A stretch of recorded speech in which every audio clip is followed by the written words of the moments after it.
Welcome to Civil Counterpoints. We are very delighted to welcome you tonight. This is not our first Civil Counterpoints. A group of faculty actually met together last spring and decided that it was necessary for this campus to begin modeling for students, faculty, staff, and the community how we really have effective, productive, efficient, and respectful conversations with one another, especially in the midst of a divisive political climate. And so this group of faculty and a committee was formed in order to create this program. We are delighted to welcome you all here for our second edition, the first of this academic year. Civil Counterpoints, a campus conversation series, aims to stimulate thoughtful and respectful dialogue on volatile contemporary issues among members of the Texas Tech community. The series offers the university community opportunities to hear experts in the field tackle difficult topics through the engaged dialogues we encourage in the classroom, the lab, our hallways, and other forums. The series strives to highlight the diversity of research, creative endeavors, and critical analysis on campus, and to demonstrate the possibilities for meaningful collaboration across disciplines, perspectives, and expertise in a respectful environment. Among the hallmarks of a vibrant and engaged university is the safeguarding of academic freedom, a principle that protects our ability to explore, discuss, investigate, and challenge one another's ideas intellectually and courteously. I am Elisa Wong, Associate Dean of the Honors College, and on behalf of the Civil Counterpoints Committee, Kent Wilkinson, Jamie Bologna, George Iber, Eric Busey, and Michael San Francisco, I'm delighted to welcome you this evening. This evening's program has been joined also by Student Affairs, by the Student Union and Activities, and also by the Office of the President. We hope that you will engage. We hope that you will join us by tweeting your questions. There will be a portion of the program in which we will take questions from both the audience as well as Twitter questions that use the hashtag #TTUBeCivil. We invite you to participate, we invite you to engage with our speakers, and we hope that you will enjoy this program in which we talk about different ways in which we approach climate solutions. It is my pleasure now to introduce Eric Busey, the moderator of the program tonight. Eric Busey is the Marshall and Charlene Formby Regents Professor of Strategic Communication in the Department of Advertising at Texas Tech University. Please help me welcome Dr. Eric Busey.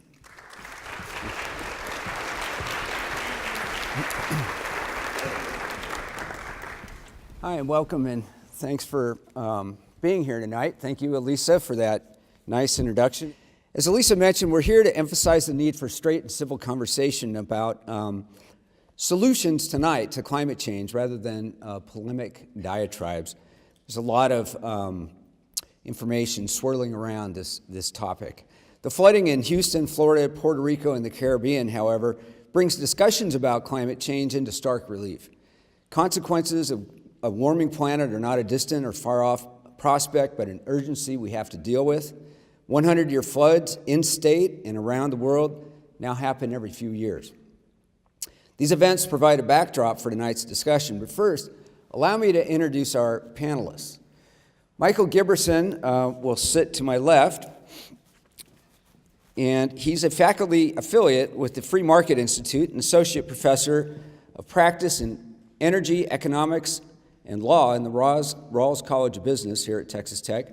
In addition to consulting as an independent energy analyst, Michael conducts research on energy regulation, and his policy analysis has appeared in a variety of academic outlets, including Regulation Magazine, the Electricity Journal, Journal of Regulatory Economics, and Pacific and Asian Journal of Energy. Sitting just to Michael's right will be Catherine Hayhoe, who's a professor of public administration and director of the Climate Science Center here at Texas Tech. Her research focuses on developing and applying high-resolution climate projections to evaluate future impacts of climate change on human society and the natural environment. She is world-renowned for connecting the discussion of facts, of scientific facts, to values and finding common ground in contentious issues. To my right will be Tom Smitty Smith, who comes to us via Austin and by way of public citizen, where he just completed a decades-long career in a very activist kind of mode. We're happy to have him here tonight. And during his time as the Texas State Director for Public Citizen, his passion was to reduce global warming and is reflected by his advocacy of policies that promote renewable energy, energy efficiency, and cleaner transportation. During his tenure at Public Citizen, get this, Smitty testified before Congress and the Texas State Legislature more than 1,000 times, and his work has been featured in almost a dozen movies and books. Thank you for being here, Smitty. And to his right is Tracy Pearl, who is an associate professor in the Texas Tech School of Law, where she focuses on environmental and criminal law. And her current scholarship examines how courts treat novel social issues and how procedural rules impact due process and the achievement of justice. Tracy's clerked for federal judges in the 10th Circuit Court of Appeals and the District Court for the Eastern District of Virginia. She also has experience in court litigating a wide variety of cases at both the trial and appellate levels. Welcome, everyone, and thanks for being here. Let's jump into it and take up our first topic, which is really the landscape of climate change. And I'm going to direct this to Catherine to begin with, but if everyone can grab their microphone and be ready for discussion. Where are we currently with regards to discussing and implementing solutions to solve the problems associated with climate change? So climate change has become one of the most politically polarized issues in the entire United States. Today, the predictor of what we think, whether climate is changing, whether humans are responsible, the number one predictor is simply where we fall on the political spectrum. Yet, when we have a conversation that goes past a few sentences, past a few minutes, just about every single time we arrive at the realization that what we're really arguing about is not science. We're not even really arguing politics. We're arguing how the perceived solutions that we've been told exist to this problem, how they conflict with our personal values. So often I hear people say things like, you know, I wasn't really on board with this whole thing, but everything you said makes sense. I just don't want the government setting my thermostat. I don't want us to tank the economy. I want to keep driving my truck. Often the things I hear are things that I would agree with too. I mean, who wants the economy to be tanked? Who wants the government setting your thermostat, right? I don't drive a truck, but I don't want the government telling me what to drive either. So we do need to be having a debate on climate change, but the debate we should be having is, what are the viable solutions? Because there are solutions across the entire political spectrum. And right now, because of the political situation that we are in, almost 1/2 of the country has basically defaulted on proposing solutions. So the majority of the solutions we hear come from the left-hand side of the spectrum simply because people on the right-hand side of the spectrum are too busy trying to say, oh, it isn't real, than to say, sure, it's real, and I'm going to give you a free market solution. I'm going to give you a libertarian solution. I'm going to give you a business solution. So that's what we're here to talk about tonight, is how can we advance the conversation? Yeah, and Michael, to follow up with that, can you articulate kind of the market view on this issue? And after that, I want to go to Smitty and kind of get the activist public view. Sure, and there's a variety of them. There's not just one conservative view. In fact, if you serve at least one survey of Republicans, conservative Republicans, found that about half, agreed that climate change is real and something should be done about it. And it's only when you start talking about regulatory approaches or seemingly expensive approaches, billion-dollar taxes, tax increases and such, that you start peeling off support for taking those kinds of steps. But now, while Republican, sort of ordinary rank-and-file Republicans are sort of evenly split, when you get into the conservative activists, they're much more polarized and much more far from center on the issue of climate change. And it's so there's a little bit of a difference between just sort of the broad-scale Republican view and what you hear from conservative activists. But even among activist groups in Washington, there are those that are working on, that are trying to craft solutions that sort of work together, right? So there are solutions. There's among economists generally, not particularly free market economists, but just economists generally, widespread support for a carbon tax or some sort of principle. There's certainly plenty of economists that think that that's the way to go forward.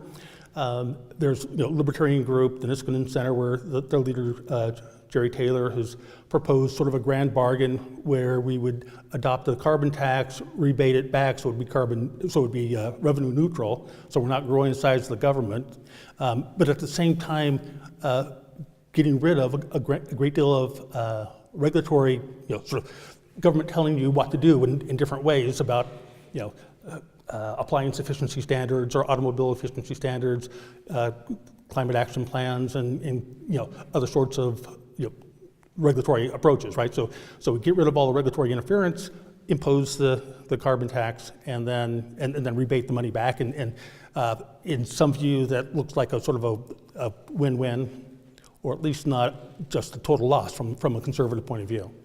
Right. So there seems to be the specifics of proposed solutions and policies that get debated, and then perceptions about intent, which I think is where a lot of the contention is. So, Smitty, when you mobilize groups and citizens around issues, and particularly climate change issues, how do you build consensus, and how do you kind of talk to particularly the other side of the aisle when you go to try to affect change? I think this is an interesting point in time where we've reached an inflection point and have gone beyond on climate. If you read the polling data that are on Catherine's website and her Climate Weirding series, one of the things you'll see is that the majority of people in the United States agree that climate's changing and we need to do something about it. What they're disagreeing about is what to do. But the other problem is that's not what you see portrayed in the media. And what you see portrayed in the media is, I think, fallacious in a couple of different ways. The media thrives on controversy, so they've got to have one side and then they've got to give equal side to the other, when the science isn't that way. The science is 95, maybe 98% certain that the climate is changing rapidly and we've got to do something about it, but that's not what you see portrayed in the media. The media also gets a lot of its money from the various sources that will have to change their ways, whether it be the oil and gas companies or the car companies or the power companies. And so there's an old saying that it's really hard to change somebody's mind if their paycheck depends on it. I think I'm mangling that very badly, but anyway, you get the idea. And so the media is not going to change their mind on this. They have a real problem, I think, as well, in terms of how they portray this. There are a number of, in the recent stories about Harvey, Public Citizen looked at 18 major sources of media, and they found that ABC, NBC, the Weather Channel made no mention whatsoever of climate change in their coverage, not one bit. Wall Street Journal really spoke a lot and gave a lot of ink to the climate skeptics who kept saying this is not a problem, besides we can't afford to fix it if it were. And then predictably, CNN, the New York Times, the Houston Chronicle, and the Washington Post had lots and lots of interviews with people talking about how this is all affected by the climate, which puts people in average America kind of really confused, depending on whether you watch Fox or whether you watch CNN. You have a radically different viewpoint of this problem. Now, it's interesting when you look at Texas in general. Most of the major cities, their mayors, whether it be Dallas, Houston, Austin, San Antonio, El Paso, are all saying we've got to do something about climate. Their newspapers talk about that, especially post-Harvey. We've got to do something about it. So why aren't our politicians doing anything about it? There have been 55 bills introduced in the legislature since 1990. 5 of them have passed. Most of them have been about studies. And when you ask members of the legislature, particularly the Republican persuasion, what do you think about climate change? Oh, I believe in it, but I'm not going to be public about it. You can't get me to say that in any kind of forum. And you ask, why not? I'm afraid of being primaried. And what's the fear of being primaried? They're afraid of that 5% that you were talking about, the activist Republican people who actually show up and vote, fueled by the oil and gas dollars that go in to fund those campaigns because of our really weak campaign finance laws in Texas. And they're terrorized by the fear that somebody's going to run against them on a far-right platform and take out the moderate Republicans. And when you ask citizens, why aren't you doing anything about it? Well, I don't know what to do. It's going to be too expensive. I don't want to have to buy a Tesla. I can't afford it. And that the facts actually belie a lot of their fears. You know, that renewable energy now across Texas is less expensive than conventional fossil fuels. An electric car costs less over its lifetime because you pay less for electricity, and the maintenance costs are just tiny by comparison to that of a conventional car. But we haven't had a concerted messaging campaign that really is credible and people believe, that gets the sort of middle class and middle of the road people to say, oh yeah, this would make better sense economically, and that's what we have to have. Messaging is definitely a factor, and of course media plays a huge role in this as well. And Tracy, from a legal point of view, how are you looking at this, and what are some of the considerations that people should keep in mind? Yeah, I think that the misperceptions that we see politically are absolutely present when we're talking about environmental law as well. So I teach environmental law, and I have students who are planning to go work for big oil companies, and so they're in my class to figure out all the loopholes that they're going to need to exploit for their companies. And then I've got staunch environmentalists in my class.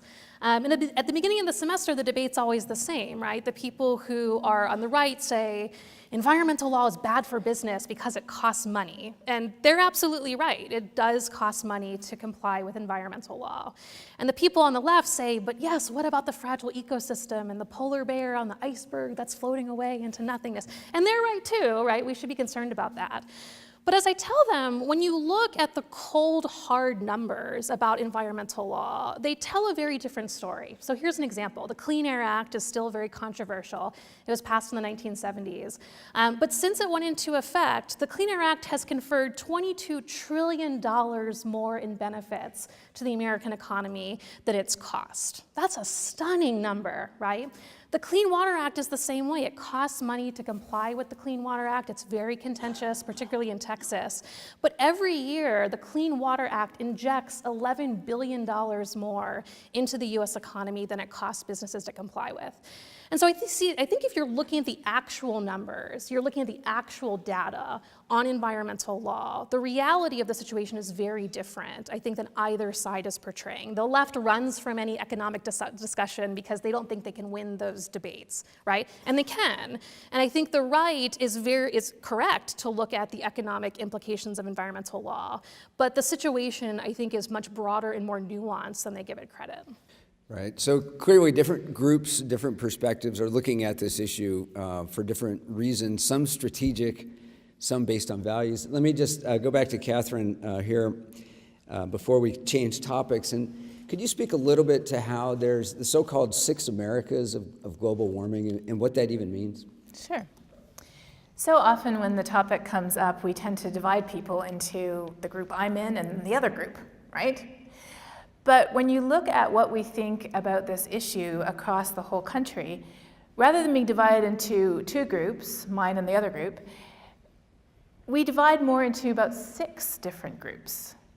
And the interesting thing is that the 2 smallest groups are the 2 loudest groups. So you start at one side, you have people who are alarmed. Those people make up about 12 to 14% of the population. But you hear alarmed people a lot, especially when, as Smitty said, you know, they've got 2 talking heads on the TV and they want one person to be really excited and alarmed, right?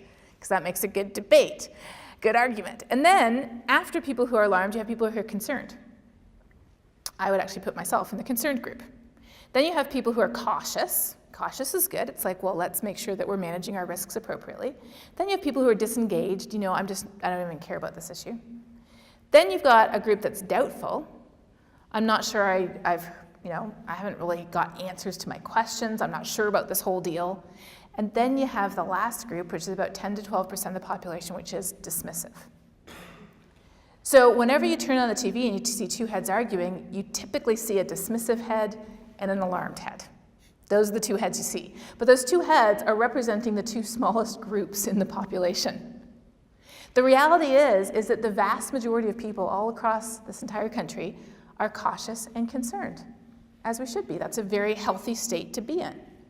And again, as Smitty said, there's a tremendous disconnect between the opinions that the most of us have and often the opinions that we see reflected in the media all across the entire board.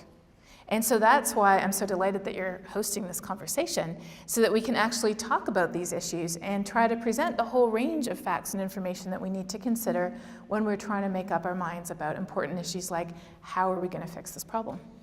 Yeah, that seems to me to be one of the important issues, and one of the reasons why a lot of the conversation seems stunted in media space, which is there should be, it's a richer debate if you recognize the nuance of opinion that's out there, as opposed to just kind of holding on to one view and assuming that the other view is somehow absolutely opposed to yours, which might not be the case in all respects. So I want to come back to climate solutions, but I want to get to the impact of the recent hurricanes, because that's been huge. And of course, recent events kind of moved that off the front page, but it's still there. And it's going to take a long time for Houston and Puerto Rico and other places to really bounce back. I was down in Houston a couple weeks ago, and people's, basically their living rooms, their kitchens, their bedrooms, they're all piled up on their front lawns. And it really hits you when you drive by that, and streets are closed. And this is not going to take just a few weeks or a few months to bounce back from. So how does the experience of extreme weather affect how you see climate-related events? And we can just kind of go along the panel, but Tracy, can you take that on? Gosh, so as a law professor and an attorney, I always think about the lawsuits that are going to be brought in the wake of an event, right? And typically in response to any major catastrophe, we're going to see a wide range of lawsuits over any number of reasons. I think what we should expect to see from these storms is the continuation of a type of lawsuit that's fairly new. And this is a climate change lawsuit where private citizens are suing typically the government or private industry for causing the storm or for making the storm worse through their climate change promoting activities. And thus far, those sorts of lawsuits have not been particularly successful. There are two really tricky legal issues that I'm happy to talk about in greater detail at some other point in the conversation. Standing, so proving that you have a cognizable injury, and causation, showing that the activities of the government or the industry actually caused the harm that you suffered. We haven't figured out a good way, a good legal theory to get around those issues. Now, we've been successful in some cases. Massachusetts was able to establish standing in front of the Supreme Court in a climate change case because they said, essentially, Boston's going to be mostly underwater if we don't combat climate change, and the court thought that was enough. But by and large, we're not really certain what strategies are going to work. I'm confident we will get there, but we're not there yet. Smitty, I want to take this in a slightly different direction for your question. Can we expect the unprecedented rain, the flooding, the devastation to result in any shift in public opinion on this issue?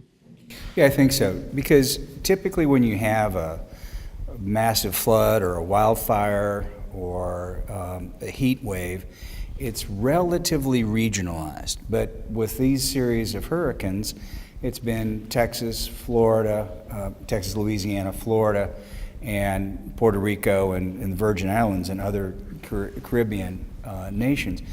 But one of the things that struck me last night was that there are 41 million people affected in Southeast Asia by the monsoons and 1,200 people dead.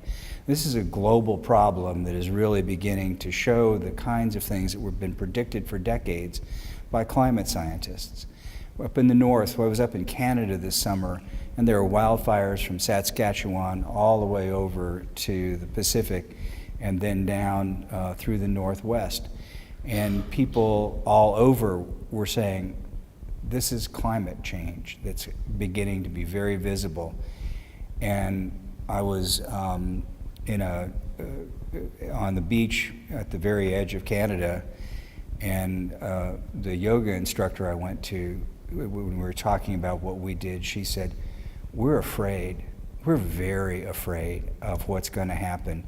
Because when you look at the mountains in British Columbia, more than a third of the trees are now killed by the pine bark beetle, believed to be caused by climate change up there and not freezing enough. Every one of those is like a lighter. And she says it just takes one lightning strike and a whole mountain is gone, a whole valley is burned. And the smoke was hanging like a pall over us. And I think these kinds of tragedies are now getting to a point where it's the tipping point, where people are starting to say, we've got to make some changes. And the good news is that many of the changes actually save money, whether it be the way we fuel our cars, our houses, the kinds of things we do to replace our appliances will save energy over time. And people are now beginning to get that this is something they can do, and they can make a change significant enough to make the economic transition. And if we don't make the change here in the United States, other countries will create the manufacturing that will power the vehicles of tomorrow. And when you look at the number of countries who are saying we're out of fossil fuel cars by 2030, 2040, we're going to be doing all electric stuff. You know, either we're in front of that bandwagon or we're buying from someplace else. Thanks for that. We're going to go to audience questions in a few minutes, but I want to get the views of Michael and Catherine. So Michael, let's speak to the economic side of this thing. So do the potential consequences, the economic of it, the dollars and cents of it, affect public perceptions and policymaking in the wake of things like these hurricanes? Well, can I step back and just talk about why I'm concerned about framing global warming in the hurricane context? And there's a couple of reasons. One, of course, is science is not precise enough to tell us we had this particular hurricane and we wouldn't have without climate change, right?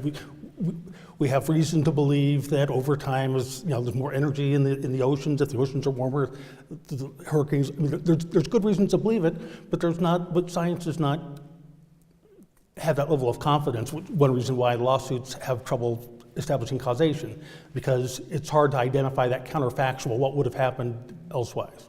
And we get the same sort of situation that happens, after Hurricane Katrina.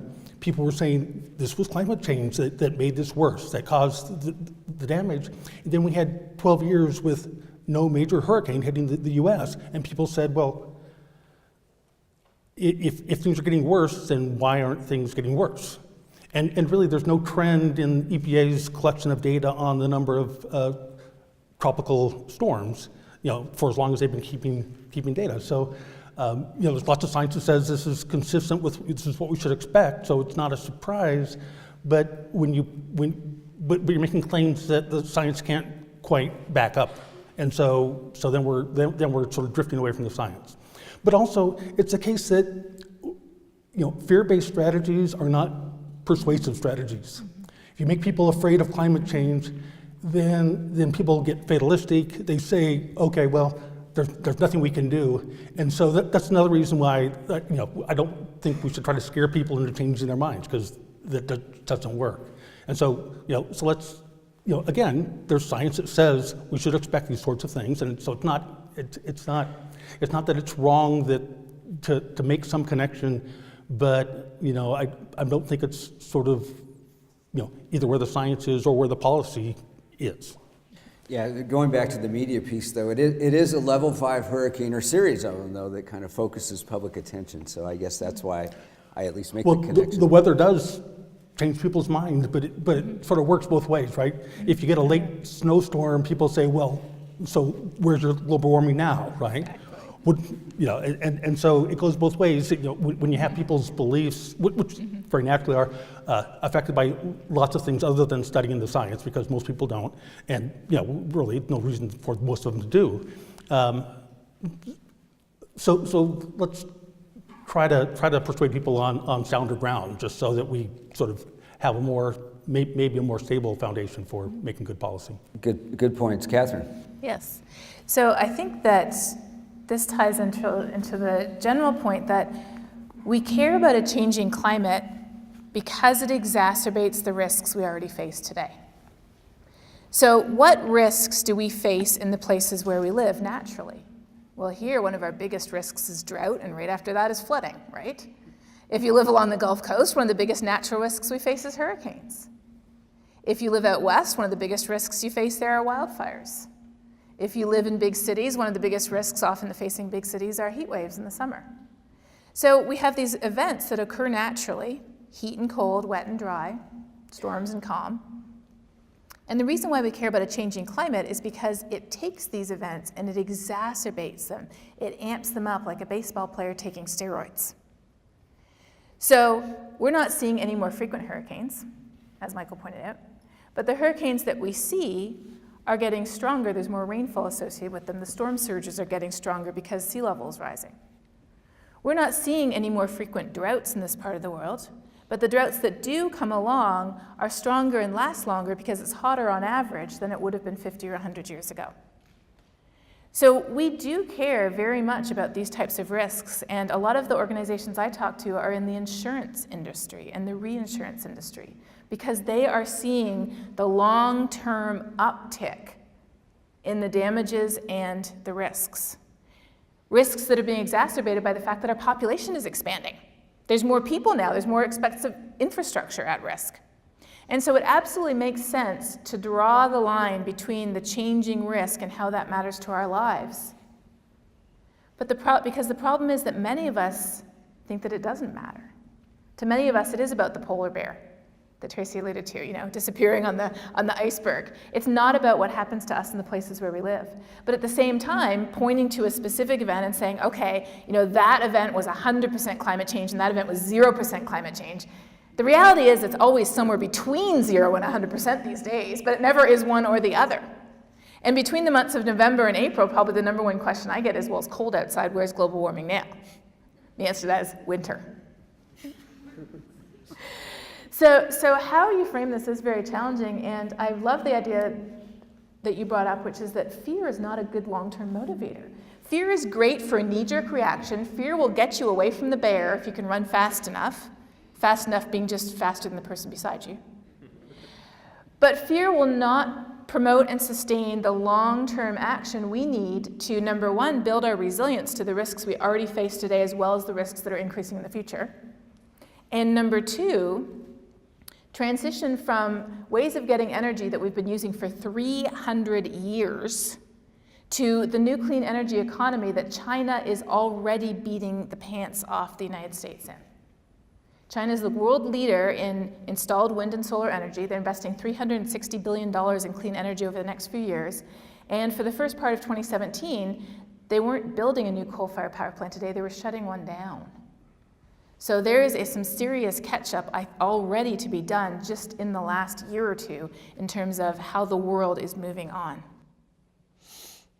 Thanks for that. We're going to go to questions now, and we've got two options, both on Twitter and live in the room. So we'll have microphones set on either side of the stage. There's one on the left, people can line up there, or I think there's one on the right. Let's start with a Twitter question from Andrea.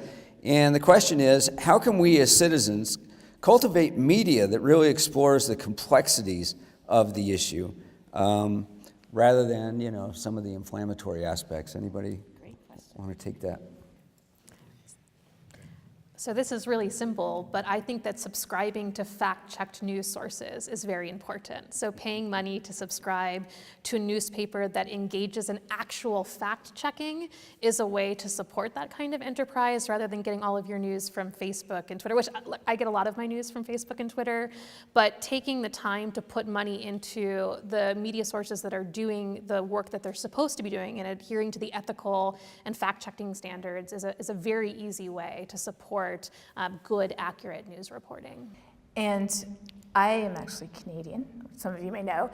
And in Canada, as well as in the UK, we have public broadcasting services, the CBC and the BBC, and they're actually free if people are concerned about the cost. But they are legally required to print factual information, and if they print information that is not true, they have to take it down.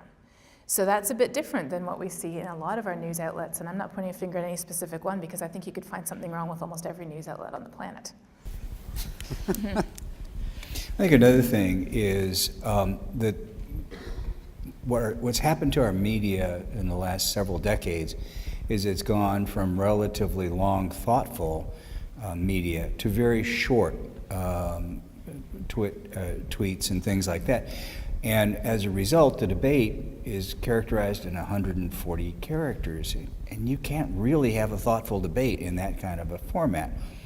And so both, as you've mentioned, subscribing to and looking at long-form journalism, but beginning to think of new strategies through blog posts or other things to really engage in the kind of serious analysis and debate that actually informs people, and participating in it as opposed to simply being a receptor. Participating in increasing the quality is an important thing for all of us to do. So another question, Twitter question from Julian. Is climate change a first world problem? If not, how are developing nations part of the solution? Michael, do you want to take that one?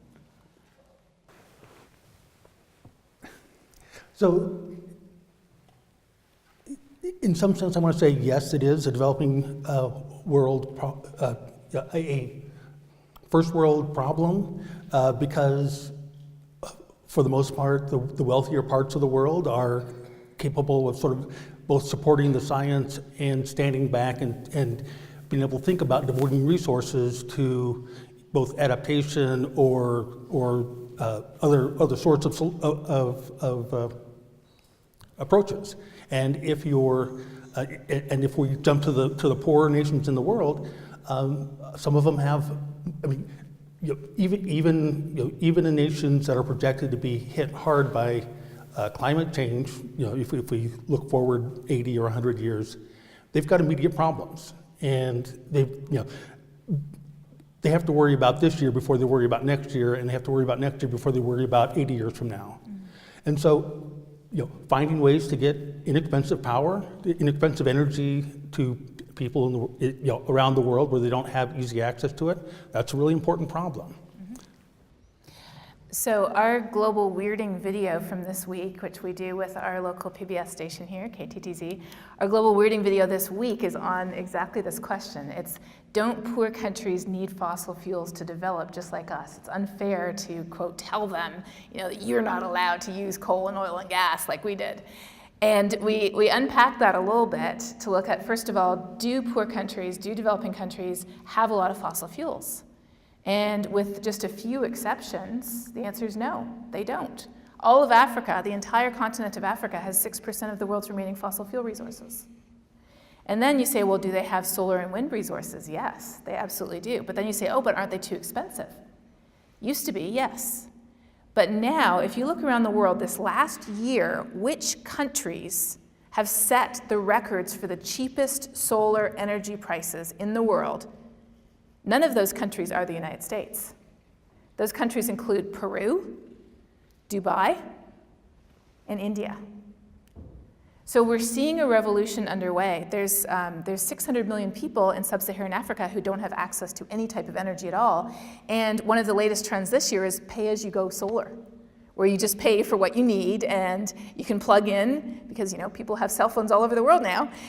You can plug in and charge, and you can just use what you need. And so there's some enormous potential here, I think, to work with countries to assist with issues like hunger, poverty, disease, lack of access to clean water, and energy poverty, while at the same time moving forward to a better world. The image I use when I think about these issues is a bucket. And we're pouring all of our efforts into this bucket to fix malaria or global hunger or poverty. But there's a hole in the bucket, and the hole is climate change, and the hole's getting bigger and bigger. We cannot ultimately fix the world's problems if we leave this issue out of the picture. The reason why we care about a changing climate is because we care about poverty, because we care about injustice, because we care about disease, about people dying, about political and civil strife, about refugee crises. These are the reasons why we care.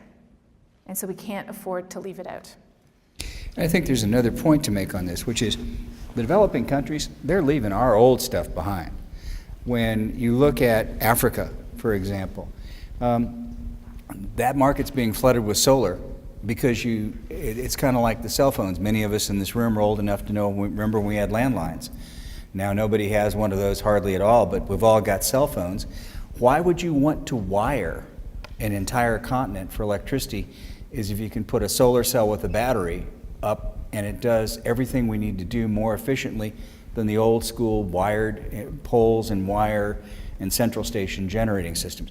Why would you build an Indian economy based on a fossil fuel powered car if what you got's a lot of sunshine and you can start building electric cars that you can sell into the United States or other developed countries at a fraction of the price. It makes no sense to continue to do that. So they're going to beat us on this stuff unless we start to think very carefully about how it is we're going to start to provide this kind of equipment to them. And yeah, it's good for them. I think it's a great time for a transition to occur from the old fossil generating realm to the new cleaner energy realm. Smitty, if you don't mind, I think many of us are unaware of what's actually happening right here in Texas. So here in Texas, the first quarter of 2017, 23% of the electricity on the ERCOT grid, which supplies most of Texas, 23% was wind. Texas is the #1 leader in the United States in wind energy, and I think something like upwards of 25,000 jobs. Tell us a few stats about Texas, because I'm amazed by what this man knows about Texas. Let's hold on. Okay. Let's hold on to that because We'll come back to that later. we have more questions. But let's go to somebody here in the room. My name is Alex. I'm a grad student in the College of Media and Communication. Catherine, you mentioned that the media typically has alarmists, and I think you said whether non-concerned or dismissive. How does anybody on the panel have any suggestions on how we get the media to stop doing that? I turn down the requests for me to appear on those types of things because I know they're trying to cast me as the alarmed person, but that's a good question. Anybody else? Yeah. We go to a kind of a nonprofit, kind of crowdsourced funding model, maybe? Michael. I think actually, some of this work is done in the media. I mean, there's documentaries out there, and people don't watch them, and so they go back to the talking heads that argue, right? It's partly in the nature of how the media model works. I mean, partly, especially if you're working on commercials, you want to attract an audience, and so you do what you do to attract an audience. So it's hard to figure out a way around, sort of the economic logic that underlies a lot of the media. I'm not as convinced as the value of just like government funding as an improvement. I mean, it comes with its own set of costs, but maybe multiple models give you at least your best shot at, somewhere out there, someone's going to say something sensible. Thank you. Yeah, just to add on a little bit, I do think when you look at media coverage around the world and you look at countries with public service broadcasting where it's more public funded, you do see differences in coverage, and you go back to the long forms, and it's not perfectly in depth everywhere that there's those models, but at least you see some variety. Let's go to another question. The U.S. has made a lot of money by burning fossil fuels, putting CO2 into the atmosphere. I think we're like the highest big country that has I think we have the highest per capita emissions of a large country. I mean, even China, who has a lot of fossil fuels, a lot of that is because U.S. industries are outsourcing jobs to factories there. So because we've made so much money off of it in the past, are we partially responsible for funding renewables in other countries? So I went to Paris almost 2 years ago for the Paris Climate Conference, and it was really an incredible eye-opener because all the developed countries were there to talk about reducing their carbon emissions, and they were a tiny fraction of the nearly 200 countries that were there, and the vast majority of the countries there were there to talk about, well, what the heck are we going to do with the impacts, not the impacts that are here in 80 years, the impacts that are hitting us today. And so what people didn't hear so much about here, which was a bigger deal around the world, was the fact that the other outcome from Paris, one outcome was a target to keep warming below 2 degrees Celsius, about 3.5 degrees Fahrenheit.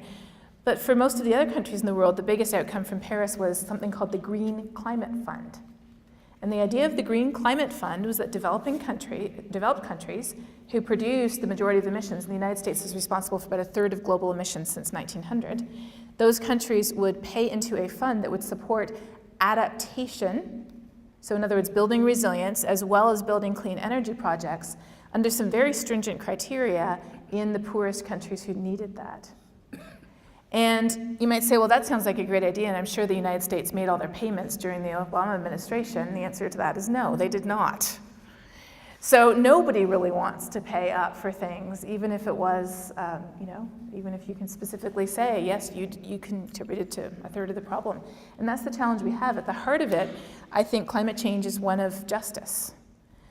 Because the poorer and more vulnerable we are, no matter where we live, if we live in Houston, or if we live in Somalia, or if we live in Syria, the poorer and more vulnerable we are, the greater the potential impacts on us.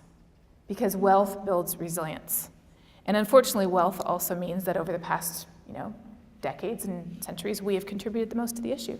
And so it's a profoundly unfair, unjust situation. And that is why so much of the dialogue these days is I think, couched in moral terms. Because you really have to look not just to the facts and the data in your head, but we have to look to our hearts.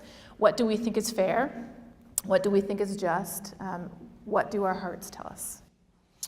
Great, thanks for that. I want to keep this moving, but hold your questions for a little bit later. We'll come back for a second round of Q&A. We wanted to make this a little more interactive.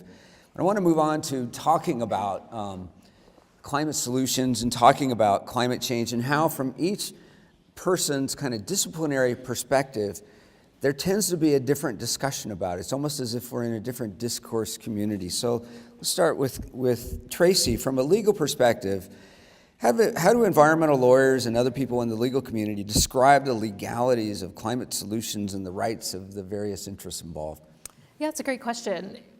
I think the answer is that everybody agrees that law is a very powerful tool in our arsenal of solutions to the climate change issue. And the first thing I would point out is that I think there's growing recognition that the laws and legal doctrines that we already have on the books are powerful tools that are already making headway in combating climate change. And they're doing so in both a direct and an indirect way. So for example, the Clean Air Act, which I've already talked about, was passed really before we started talking seriously about climate change in any way. And what the Clean Air Act says is that the federal government must promulgate regulations to reduce air pollution that's harmful to human health and safety. Recently, the Supreme Court has said that includes greenhouse gases. And so what we see now is a growing amount of litigation and regulation using this not very old, but fairly old law to achieve new ends, to reduce emission of greenhouse gases. On the indirect front, we have really ancient legal doctrines that have been around for hundreds upon hundreds of years. Things like trespass and nuisance and negligence that date back, before the development of the United States. And what we see are people using these old laws for new ends, right? At church, we talk about old wine, new skins, and it's exactly what we're seeing happening legally as well. So for instance, we see a large number of cases recently where private landowners have sued businesses that have moved into town and starting emitting huge amounts of air pollution. And what those private landowners say is, I can't use and enjoy my own property because your air pollution that's being spewed onto my property is making me sick, it's making my livestock sick, and it's impeding my crop growth. And so I want an injunction on any further air pollution from you. And courts have accepted that argument by and large in a large number of cases. And so that's an indirect way of getting at greenhouse gases without even mentioning the term global warming. Additionally, like I said, we're seeing the growth of a new form of jurisprudence in and around climate change in a very direct way. And like I said, we're still in a very early period and we're still largely trying to figure out the legal theories and doctrines that are going to work. Like I said, I'm confident that we're going to get there. If there's anything that lawyers are good at, it's figuring out ways to get money, right? And so we will eventually develop those legal doctrines. And when we do, I think law has the potential of forcing us to accelerate our movement on climate change through injunctions, through lawsuits, and by creating legal recourse and legal demands for people engaged in climate change-related activities. And then, Smitty, how is this issue discussed from a kind of a citizen or activist or organizing lens? What are some of the key kind of themes that crop up again and again? Well, one of the things I think that time after time you hear is that activists often are seen as alarmists. And in the 30-something years I've been doing this work, what I've discovered is the way you make progress is by talking economics and the facts that these solutions actually create jobs, create better jobs and more long-term jobs than the problems that we're trying to avoid. And the renewables are a good example here. For decades, people have said, well, renewables won't work, they're too expensive, you can't get enough of them to keep the lights on.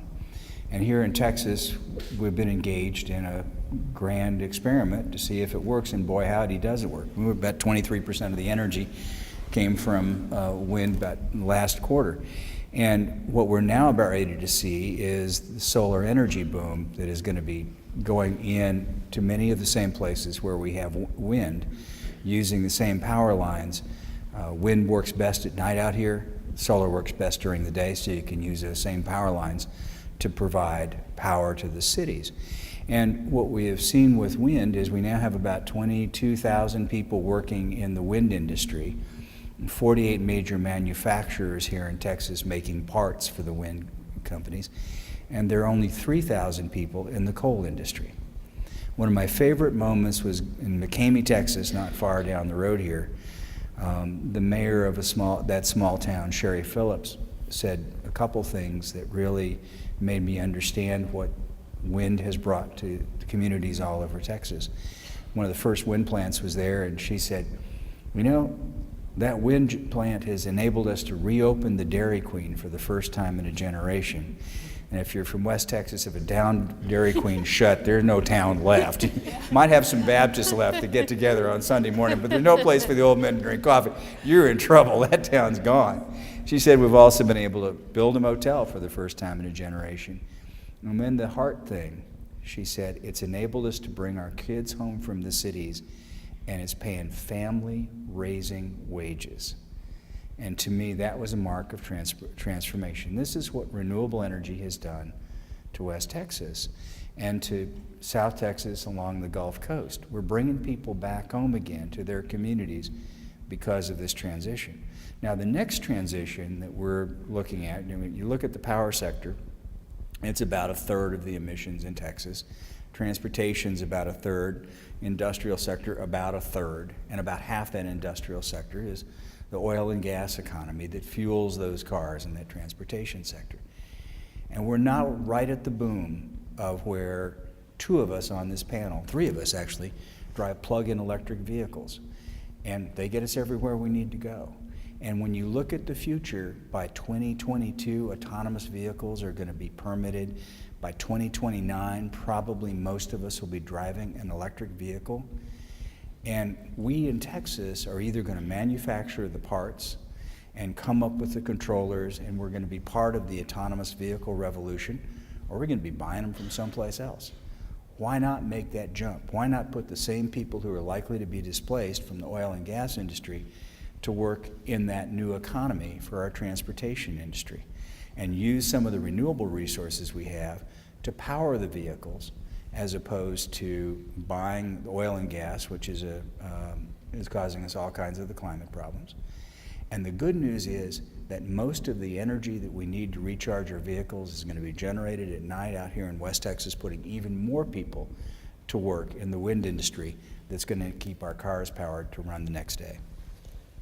Thanks for that. And I'm going to turn to Catherine now. And as good and as sensible as that sounds, it's still a tough road to kind of go down to get there.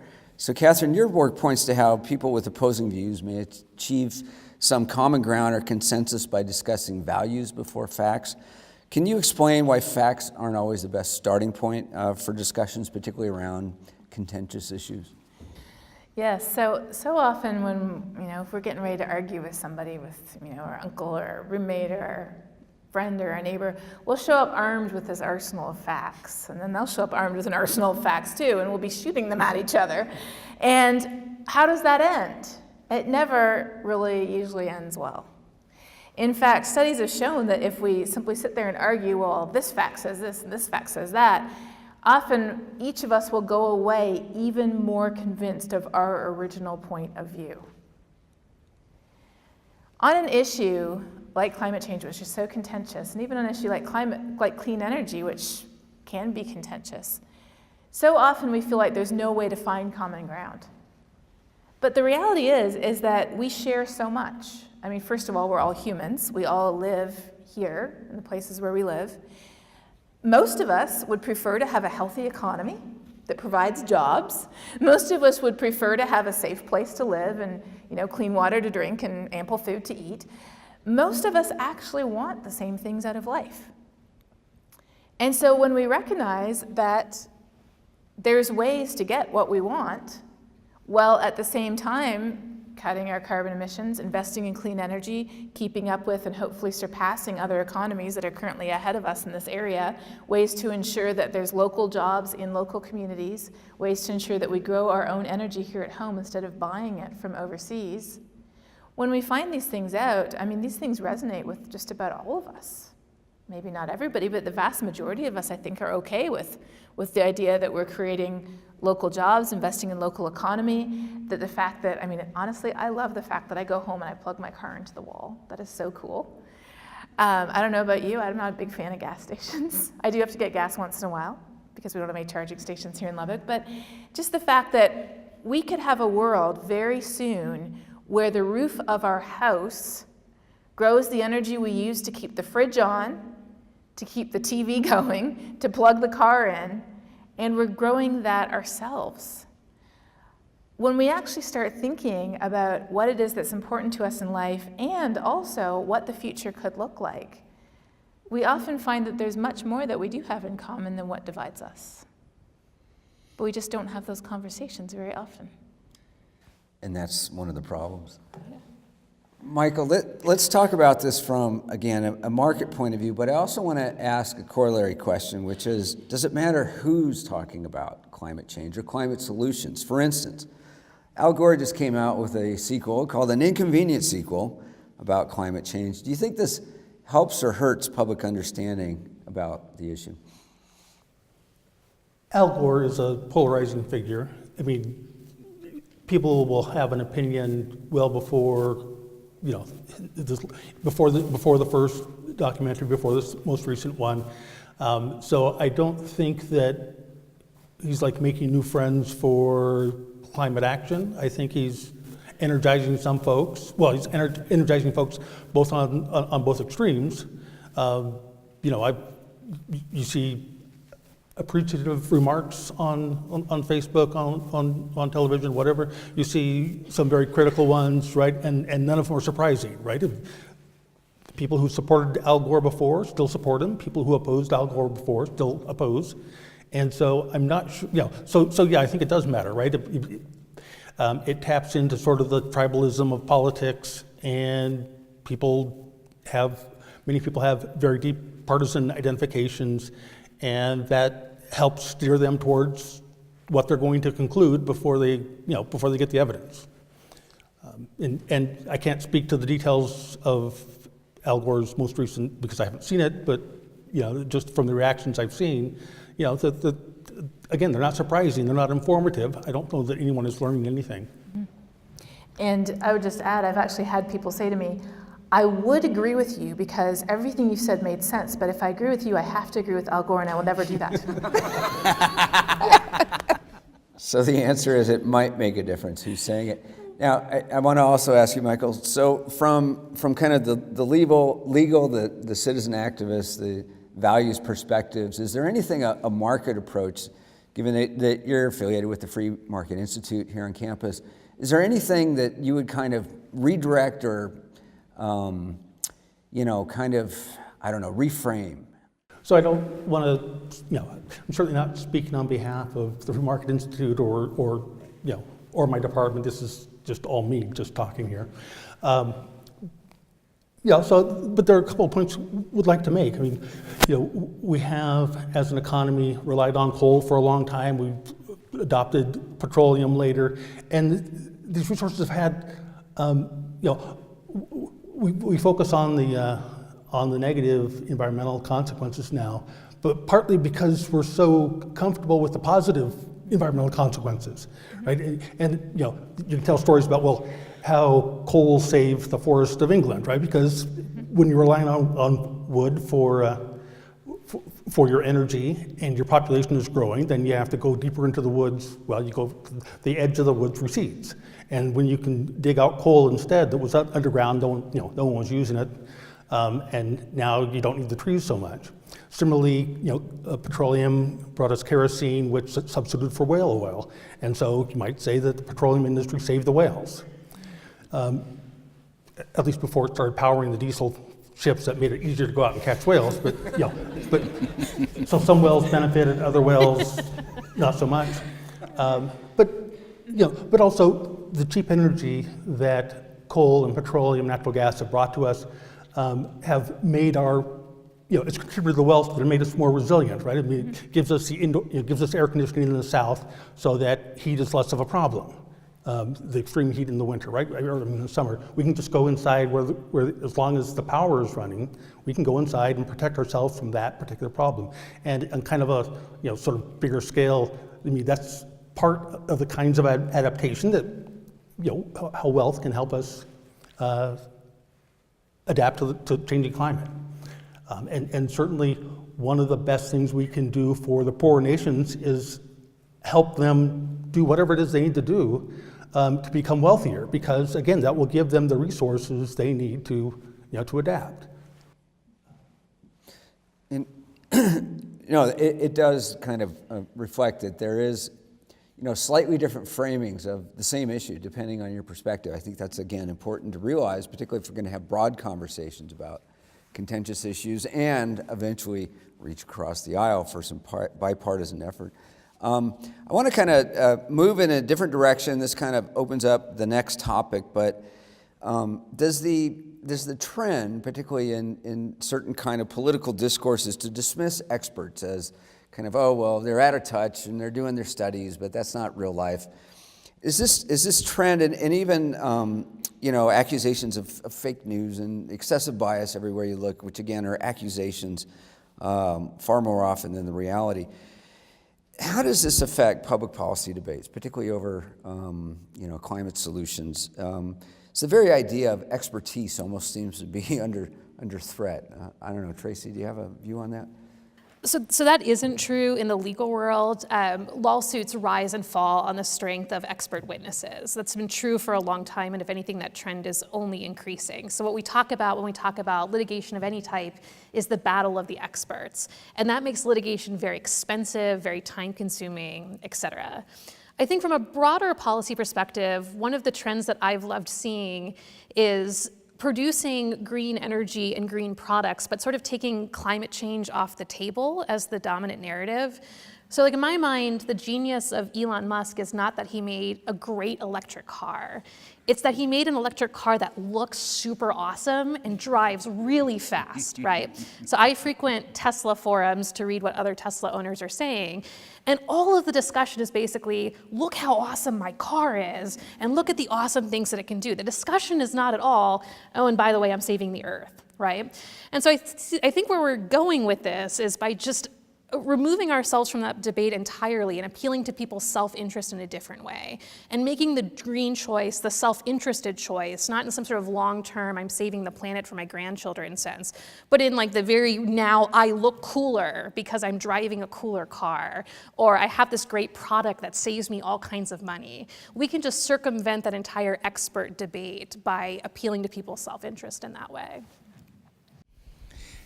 About 2 o'clock one morning, I got a call from one of my best friends who's in this whole wind and renewable stuff, and he said, we won, time to move on. And I said, Osborne, what are you talking about at 2 o'clock in the morning? And he said, I just saw a TV advertisement for Lexus in front of wind turbines and solar panels. And he said, if Lexus is borrowing cool from us, then we got to move on to something else, because we won the battle. That's all there is to it. So, this stuff is just cooler than their stuff. That's all there is to it. And we just have to get over it, and that'll make, I wish that were as simple. But anyway. Yeah, Catherine?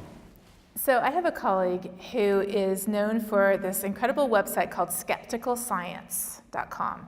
And Skeptical Science answers every single but what about question that people have about the science of climate change. How do we know it's not a natural cycle? How do we know it's not the sun? Didn't the scientists fake the data? Isn't it good for us anyways? Wouldn't we all like it to be warmer? It answers every single question. And why did my colleague John Cook create this website? Why did he spend so much time making it the premier information site on climate science? It's because his own father is not on board. So John and his father went back and forth for years on this. You know, every Thanksgiving dinner, well, you know, John, there's more polar bears now than there used to be. Or, you know, Christmas, John, no, they're in Australia, summer, and, you know, in our summer, John, it's kind of cold outside, where's global warming now? This went on until just about a year or two ago. There was a big rebate offered for solar panels in the neighborhood where his father lived. So his father, his identity is that of a smart, fiscal, savvy conservative. His father said, aha, I'm going to make some money. So he got the rebate, he got his panels, and he started to save money. He started to save so much money, they started to go around boasting to everybody about how much money he was saving. Because it enhanced his, you know, this was his persona. He was smart, he was saving money, he was doing great. And so after about a year of having the solar panels and of telling everybody how wonderful they were, he went to John, he's like, you know, John, there might be something to this thing. But I'm doing my part anyways, and I'm saving money. And so I completely agree with what you said. I mean, let's just take this whole climate thing out of the discussion. If we can just talk about, hey, do we not want a better world where I grow my own energy and I plug my own car into my own wall and I don't have to pay for X, Y, and Z anymore? I can actually save money and have this really cool, awesome things. When I first got my plug-in car, neighbors on our street who usually drive by and wave at the wall of the window of their very large vehicle, every single neighbor on our street stopped and they got out and they're like, what is that? Is it plugged in? Does it run like a normal car? Where did you buy it? How much did it cost? Can I get one too? They didn't care how much, you know, gas it burned or didn't burn. All we care about is it really cool? Does it save us money? And the answer today, as compared to, you know, 30 or 50 years ago when it comes to clean energy is it cool? Heck yes. Does it save us money? Absolutely. Fort Hood, the biggest Army base in the US, here in Texas, in Killeen, Fort Hood just signed a contract last year for wind and solar energy because they would save American taxpayers $168 million by doing so. So if the Army's saving money, we know that we can too. So that kind of raises an issue about kind of mainstreaming of some of these renewable energies. And I'm from California originally, and remember the governor back in the 70s, who's the current governor now, Jerry Brown, was known as Governor Moonbeam because he wanted to connect emergency phones on the freeway via solar panels that would link up to satellites, and people thought he was absolutely crazy. And the Moonbeam label stuck. But now the energy sensibility, it seems to be catching up. But this raises another question about when we have research facts, but they're not always publicized, sometimes by the very sponsors or organizations of those facts. So it was a really interesting study recently in a journal called Environmental Research Letters, and it looked at a case study of ExxonMobil and their internal studies, what they kind of found in their own research about climate change from 1977 to 2014. And then it compared it with their public statements, and what it found was 80% of their internal research and communications acknowledged that climate change was real and caused by human activity, but 80% of the statements to the public, which of course reaches a much broader audience, expressed doubt. So there's obviously strategic advantages for companies in commercial activities to express a point of view that's going to benefit their bottom line. But how do we kind of balance or open up some of this private research findings that are out there to make the public more informed when these are kind of proprietary in nature? And I guess anybody, but let's start with Michael. So I would be worried about a policy that said, you know, if you research it, you have to make it public. It's just not going to work. They'll stop researching, right? And that's what we don't want to do that. We don't want to make them liable for every research finding that some scientist that somehow affiliated with them comes out. You know, again, that's not practical. You don't want, because what that's going to cause is management's going to be over the shoulder of every scientist saying, oh no, you can't say that, we'll stop you there, go work on something else, right? I think that we want to sort of let 1,000 flowers bloom scientifically, and I understand, we don't want people sort of polluting the discourse, if you want to put it that way, but the fact is that politics is not a high information environment, and it's not well designed for sorting out the truth. And we can't, and we can't like top down make it into one. It just, so we have to let the mix of ideas flow around and try to boost the good ones, and try to, we just have to live with each other and try to push ourselves and each other, in the directions we think are right. Well, Tracy, isn't this the subject of one of the new lawsuits? Yes, absolutely. Right, is getting at the data of private business, and this gets into intellectual property. And we have very strong intellectual property laws in this country, and rightly so, I think for exactly the reason that you were pointing out, which is that businesses and corporations are not going to do research if they're going to have to turn over all of that data to the public. And so that's an area of law that I don't see changing anytime soon. Yeah, Smitty, any thoughts on this? Well, clearly, I think one of the things that has come about from the lawsuits of the attorney generals against ExxonMobil is that Exxon knew. And one of the things you have a question about is corporate responsibility and corporate irresponsibility, and the damages that ought to be assessed to a corporation that knew and continued to seek profit at the expense of the world. And it's not just Exxon. It's General Motors, it's various coal companies. And one of the things that we lack in this country is a greater sense of responsibility to each other, as opposed to the quarterly reports and the stockholders that those corporations support. And that's a really profound question. To whom do we owe the greater responsibility? And I think several of us on this panel would probably argue that we have a greater duty to the common than we do to our shareholders. We have a greater duty to the planet than we do to our investors. And for many hundreds of years, I think that's been the general sense, but only in the last couple of maybe 50 years in this country have we forgotten that we in this country owe each other a safe place to live. Nicely said. I want to move back to audience questions. Let's start in the auditorium and on the left. Hi there, my name is Gus Parr, and I'm a mechanical engineering student. And my question is directed towards Mr. Smith, but it's open to the panel. I'm a big advocate of education to get a holistic view of the world and kind of understand where we are as a human race. And at a grassroots level, how do you take all these points that we brought up in the discussion and bring it down to the layman's and educate them well, not successfully, but educate them efficiently on the topics at hand? So there are many techniques at work, but basically one of the mantras that we have used in Public Citizen for years is the problem, the solution, and what it is you can do. So depending on the audience, depending on the government body, depending on the policy-making forum, you can try and distill it down to climate is changing and it's hurting all of us economically as well as climatologically. It's disrupting our food, what have you, whatever the right message is there.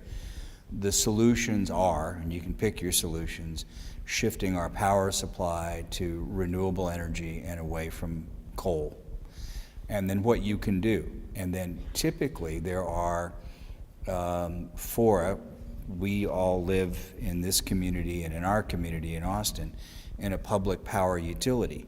And one of the things we have had great success in doing is shifting our public power utility to a point where in 5 years we'll be at 65% renewable energy, and we have a goal of being out of the carbon producing business by 2030. We thought we were pretty cool. We thought, boy, we've really moved the dial.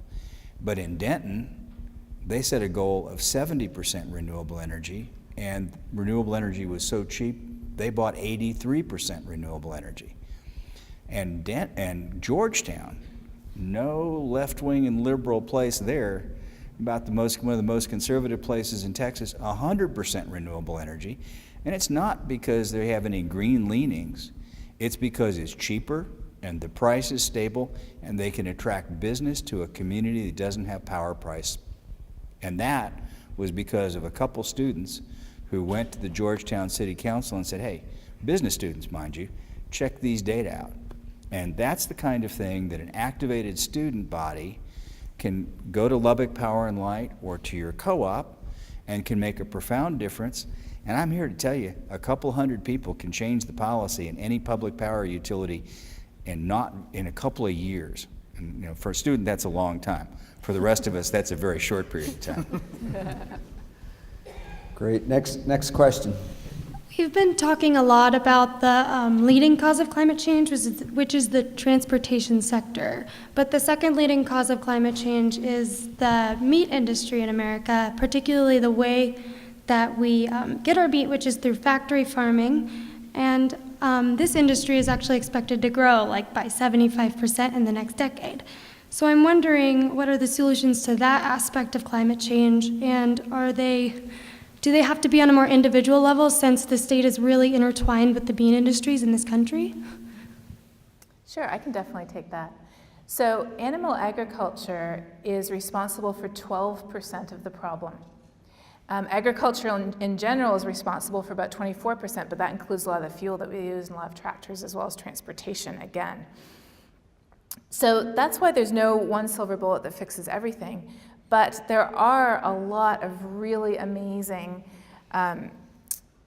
innovations and work going on in all areas. And so I'll just touch very briefly on what's being done in the meat industry. It isn't just the meat industry, it's factory farming, and it's specifically large-scale farming, mostly of cows, because cows produce a ton of methane. 90% of it out the front end, 10% out the back. Methane is a very powerful heat-trapping gas. On a mass basis, it's 35 times stronger than carbon dioxide. And cows also eat a lot of corn. Most cows are corn-fed, not grass-fed, and then you have to produce the corn, then you have to feed the corn to the cows, then you have to grow the cows, then you have to slaughter them and take them to market. So that's why it is so intensive. So here at Texas Tech, we have a USDA station just north of town, and they are actually looking at the impact of growing cattle using free-range and soil management approaches. And at least some of the initial research they're doing shows that when you do free-range cattle grazing, now the meat tastes different, it's more expensive to produce, but there is the possibility of carbon neutral meat production if you do it right instead of the mass production that we see today. Why do we have mass production? It's because any fast food restaurant you go to, you can get a piece of meat, or at least what passes as meat, for less than $2, right? So we have this culture where we've almost been programmed to think we have to have meat for at least 2 meals a day, and we don't care if it's cheap, nasty, gross meat. If we're more invested in the really good quality meat, which we definitely are here in West Texas, how far will you drive for good barbecue? There are ways to get not as much meat, but good quality meat at a much more carbon neutral way if we do it smart. And that's really the bottom line is, are we going for quality or are we going for quantity? Are we going for a smart world and a better world, or are we going for the old, cheap, disposable world that we've lived in for so many decades and even centuries? Thanks. Let's go to another question. So my question is regarding legislation. Barring common law, renewable sources are not property rights. Wind and solar are not recognized property rights, and that's a major difference between the oil and gas industry, which is a severable interest from the land. And I was just wondering, do you think that's hindering renewable resources? I think there are a lot of issues around legislating wind and solar, but I think it's something that we're doing really well. You're absolutely right that land is a very vital sort of issue when you're talking about oil and gas, but it is for solar and wind as well, not nearly as much. But I would argue that actually is a case for going to more renewable energy, right? You don't have to have all of the landmen out buying up land for the pipelines, things like that. With wind you do, not so much with solar. But I would say that that's not a huge bar at this point in the United States. Okay, any other questions from the audience? Do we have one more? Yeah, okay, go ahead. I kind of hesitated, but Yoraka Fidden, senior in NRM. You were talking about the movie, the new movie that's coming out. In the first one, they were talking about methane, utilizing methane as a renewable source. That seemed like pretty valuable statement. Can you elaborate on this, please? So what we don't realize often is natural gas is methane. It's almost about 95% methane. And so when cows produce methane, if you can trap that methane, you've got a source of energy. Smart farmers are doing that.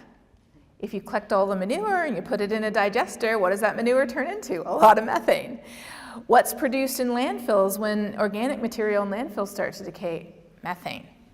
So there's a lot of ways that people are using organic waste from, you can see pictures of people who put a pipe on the end of a cow to collect some of the methane, but of course most of it comes out the front end, to mostly collecting the manure and letting it digest, or with landfills, the EPA has had a program for years, even decades I think, to collect methane from landfills and turn it into natural gas, and use it as natural gas. There's a lot of smart things that we can do to not waste the resources we have. And in many ways, this is really a conversation about going back to what our grandparents and our great-grandparents told us, about a stitch in time saves 9, don't waste a penny, turn off the lights when you leave the room, but at the same time combining it with this incredible high-tech new technology to make our lives better, to be able to control our environment, our resources, our infrastructure, our bills. It's really an amazing time we live in. We live in a time where we are seeing a change that is just as large as the change from horse farms to Model Ts. This is the world we live in. And when you think of it that way, what makes more sense? To invest in shoring up horse farms, or to take the people who are losing their jobs in the horse farms and retrain them to work on assembly lines for the new technology? When we think about it that way, when we look back to history, I think we have a lot to learn from history. Let's go to one final question. Thanks. I'm Dave Burney. I'm from the chemistry department. And knowing some of you on the panel, thinking about regulations, I was remembering sort of the arguments about LEDs and light bulb efficiencies going back a few years, and how people were upset about that regulation and don't take my light bulbs away from me. And now I don't think that's an issue. You can't buy an easy bake oven, but otherwise, anybody who's putting in light bulbs at this point will be putting in LEDs. I paid $100 for an LED light bulb many years ago. It's not that expensive anymore. That was originally driven by regulation, and now is driven by economics. I don't think those are completely disconnected. And I was wondering if you could just address, again, how do we go ahead? How do we move ahead? How do we leapfrog towards these new technologies? And what's the role of government and regulation in that? I think that's the million-dollar question in law, right? And that's the one that I'm really interested in is, at what point is regulation excessive, and at what point is regulation the sort of boost that we need to get people doing what they need to do and to create the economic incentives to develop more of it, just like with LED bulbs, right? There were regulations at first, and then it just became in everybody's economic interest to buy LED bulbs because the price dropped so much. And that's because light bulb manufacturers realized there was this whole new big market for LED bulbs. And I think that that's actually probably going to be the long-term solution to climate change in a lot of senses. I read a really interesting article about electric cars. And the cost of electric cars has come down a huge amount, even just within the last 5 years. And so we're getting to the point that buying an electric car is going to be about the same amount of money, if not the same amount of money, as driving a fuel-powered car. And when we reach that point, it would be sort of economically silly not to buy the electric car, assuming everything else is equal, right? Why? Because you're going to save a ton of money, not just on gas, but on not having to do oil changes and replace all kinds of parts, right? And so what's going to drive people to buy electric cars is not that they have some sort of, green sense about saving the world. It's just going to make sense from a bottom line perspective. Regulations can do a lot in getting us to that point sooner, right? And there's always a risk when we regulate. We can over-regulate, and that stifles the market, it stifles innovation, it makes people angry. But when we do it the right way, it can be sort of the expressway to the place that we want to be in the future. I think there are a couple different strategies to that. Oftentimes, governments can act as a market pull. And in Texas, when we deregulated the electric utility industry, we passed legislation under George Bush's administration that said every electric utility had to have 3% of their energy coming from renewable resources by 2010. And what that did was, in that decade, it took away the scare factor. Utilities bought a little bit of it and then went, oh yeah, this is cool. I get it. We can do this. This stuff works. It's cheap. And their fear factor went away. The economy changed very rapidly, and soon it became cheaper than buying a new coal plant or buying a new gas plant, and it just made a lot of sense. We're at about the same point with electric cars, as a lot of us have talked about tonight, and we could either regulate them, and one of the things that the Obama-era regulations have done in terms of miles per gallon you got to get to is forced a lot of manufacturers to look at electric as an easier, faster way to do that. Or one of the things we're proposing to the Texas government now is, you all got all these manufacturers, you got 14 manufacturers making parts, maybe you ought to cut some economic deals with these manufacturers and put some incentive money into building the factories, and then all of a sudden they're your advocates. As opposed to being a regulator, they're the business partners like they have been for a lot of other things like cancer research or other technologies that, in the high-tech area that were developed here in Texas and now are manufacturing and have become an economic sense or a center. So there are lots of different ways to get there. The clear thing for all of us is coming to a point where, regardless of what we think our politics are, it's in our economic best interest to get there. And as Catherine said a few minutes ago, we're at a point with the electric car kind of like the horse and buggy era was. It took 15 years to go from a point where we were heavily horse and buggy dependent, and the Model T came on, it would be about $135,000 in today's market, to the point where the average family could afford a Model T, and the horses and buggies had gone away, and buggy whip manufacturers were a thing of the past. That was 15 years. Think about your cell phone. Think about the change that has occurred in just the last 2 years in cell phone technology, or your computer, and how fast those changes have occurred. And we're at a technological shift, and either we lead it or somebody else does. And that's the challenge we all have. And the role that each of us plays in this society is oftentimes to be visionaries, to be the change agents, to talk about the changes we have seen in our lives and the hope we have for the future, and be able to come to common ground with people who are different from us politically, and to share them with them, regardless of political persuasions, our hope that together we can come to a better future for our children. And that's what this conversation's been about tonight. And that's the conversation we challenge you all to go out and have with your colleagues, your friends, your family, is we're in a crisis. We can see it every day, but the solutions are all going to make our lives better. So why don't we do this? And why don't we do it together? And being Texans, why don't we make some money off of it? That was very nicely summed up. Thank you, Smitty. And thank you, everyone, for attending this latest installment of Silver Counterpoints. In November, we'll be discussing immigration. We hope you turn out for that as well. Thank you, and thanks to the panelists.